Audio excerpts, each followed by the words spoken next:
அப்ப நஃப்ஸே முழுமையாக மாற வேண்டும். அது அழுக்காறுகளை விட்டு அப்புறப்படுத்தப்பட வேண்டும். இதை செய்யறதுக்கு தான் அல்லாஹ் தரீக்கத்தை தந்தான். நாளடைவில் நிறைய இடங்கள்ல என்ன ஆயிடுச்சு, தரீக்கத்துங்கிறது ஒரு பெரிய கம்பெனி மாதிரி ஆயிடுச்சு. எங்க ஷேகுக்கு 50,000 முரீது, உங்க ஷேகுக்கு எங்க ஷேகு 45,000 முரீது. இமாம் கசாலி ரஹ்மத்துல்லாஹ் கேட்கிறார்கள், ஒரு ஷேகுக்கான சிறப்பு எதில் இருக்கிறது தெரியுமா? அவருடைய முரீது ஹயாத்தாக இருக்கும் போது அல்லாஹ்விடம் இருந்து அவருக்கு உத்தரவு வர வேண்டும், உன்னுடைய முரீதை நான் ஒப்புக்கொண்டேன் என்று. உன்னுடைய முரீதை நான் ஒப்புக்கொண்டேன் என்று அல்லாஹ்விடம் இருந்து உத்தரவு வர வேண்டும். அதை தன்னுடைய ஞானப்பாட்டையிலே அறிந்து அவர் செயல்பட வேண்டும். அப்படி செயல்படுற ஒரு புள்ள உனக்கு கிடைச்சிட்டா உன்னுடைய சுயூகியத்தை அல்லாஹ் ஒப்புக்கொண்டான். இமாம் கசாலி எழுதுறாங்க, ஹம்மாது ஷைக் என்கிற ஒரு பெரிய மனிதருக்கு கௌசுல் ஆலம் என்கிற ஒரு முரீது கிடைத்தார். ஹம்மாது ஷைக் என்கிற ஒரு பெரிய மகானுக்கு கௌசுல் ஆலம் என்கிற ஒரு முரீது கிடைத்தார்கள். கபூர்ல ஹம்மாது ஷைக் என்கிற ஆசிரியருக்கு பிரச்சனை வந்த போது கௌசுல் ஆலம் என்கிற முரீது போய் நின்று துவா செய்தார். அது அங்கீகாரத்திற்கான ஆதாரம். அது தரீக்கத்தினுடைய அசல் நோக்கம் இதில் தான் இருக்க வேண்டும். நஃப்ஸினுடைய விஷயங்களில் கவனம் செலுத்த வேண்டும். ஒருவர் வருகிறார், இவருக்கு உள்ளே இந்த பிரச்சனை இருக்குது, இந்த பிரச்சனை போகணும்னா தம்பி சுபுக்கு பின்னால இத ஓது, அசருக்கு பின்னால இத ஓது. ஆரம்ப கட்டம். அடுத்து போகிறார், கொஞ்சம் கூட குறையல, அப்படியே தான் இருக்குது. அவர் இருக்கவே இன்னொருவரை அழைத்து இவரிடத்தில் இருக்கும் குறையை அவரிடத்தில் இருப்பது போல பேசுவார். நேர சொல்ல மாட்டார். பயம் இல்ல, புள்ள பாவம், பச்சை புள்ள. இவர் இருக்கவே இவரிடத்தில் இருக்கிற குறையை இன்னொருடத்தில் இருப்பது போல பேசுவார். புரிந்து விலகிக் கொள்ள வேண்டும். ஒன்னும் முடியலையா, கடைசி கட்டம் தான் நேரடியாகவே அழைத்து சொல்வது. இப்படிப்பட்ட பண்புள்ள, சுண்டி பார்க்கிற, கண்ணுள்ள, அகம் அறிந்த ஒரு ஞானியரின் கருத்தில் நாம் மாட்டிக்கொண்டால் கௌசுல் ஆலம் சொல்கிறார்கள், குளிப்பாற்றவன் கையில மையத்து கிடக்கிற மாதிரி அந்த பெரிய மனிதருடைய கையிலே நீ இருந்து விடு, உன்னுடைய நஃப்ஸ் உனக்கு கட்டுப்படும். உன்னுடைய நஃப்ஸ் உனக்கு கட்டுப்படும். ஏனென்றால் எனக்கு சுகர், நான் சாதாரணமா MBBS போக மாட்டேன். அந்த டிபார்ட்மெண்ட்ல யாரு ரொம்ப தேர்ச்சியானவரோ அவற்றை தான் போவேன்.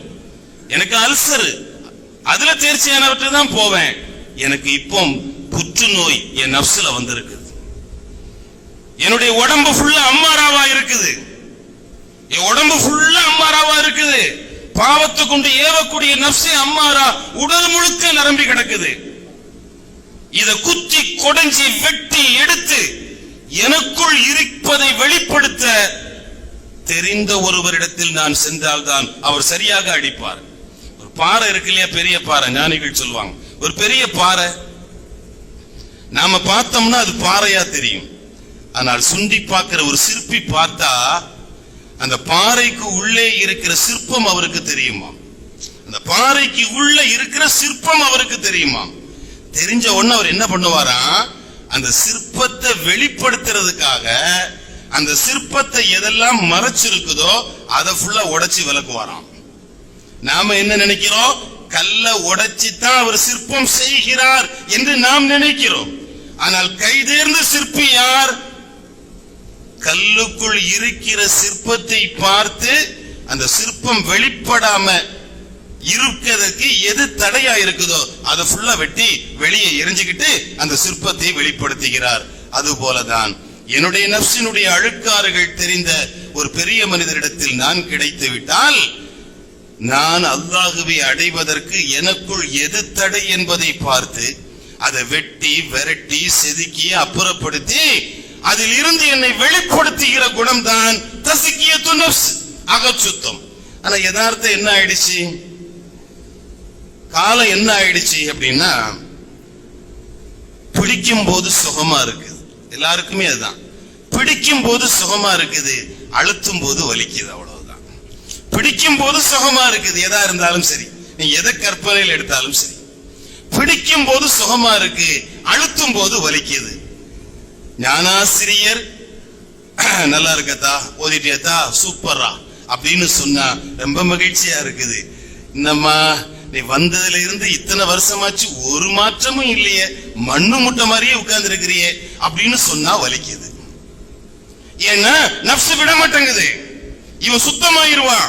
சுத்தமாயிட்டா மாற்றங்கள் இவனுக்குள்ளே வந்து விடும்.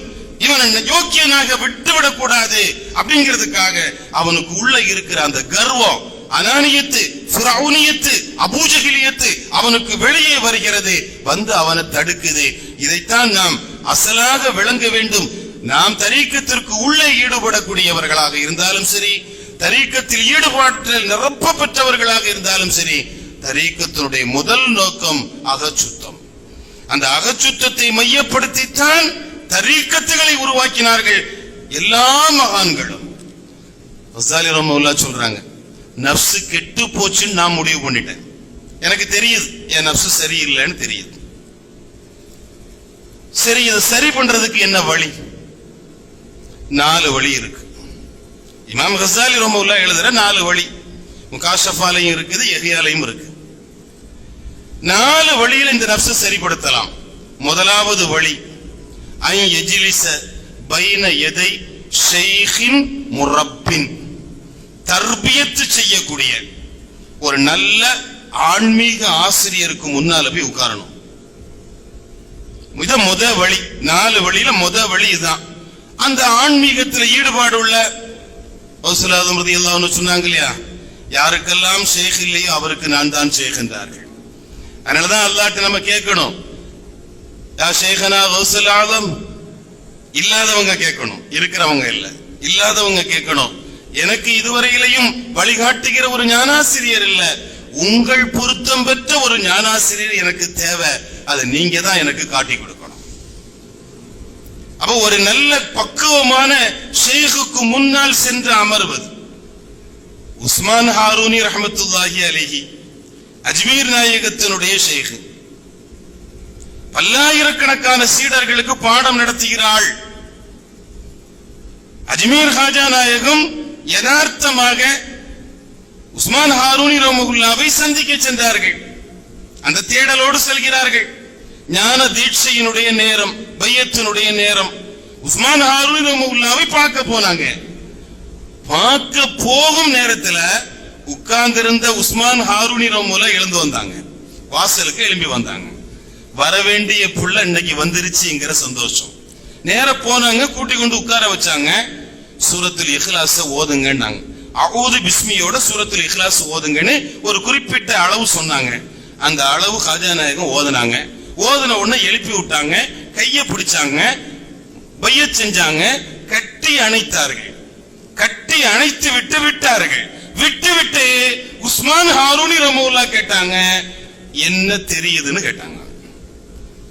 என்ன தெரியுதுன்னு கேட்டாங்க. ஹாஜா நாயகம் சொன்னாங்க, எல்லாம் தெரியுதுன்னாங்க.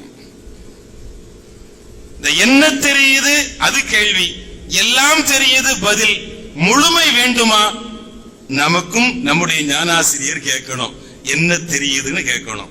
நாம சொல்லணும், எல்லாம் தெரியுதுன்னு சொல்லணும். அல்லாஹ் இந்த நசீபை தருவானாக.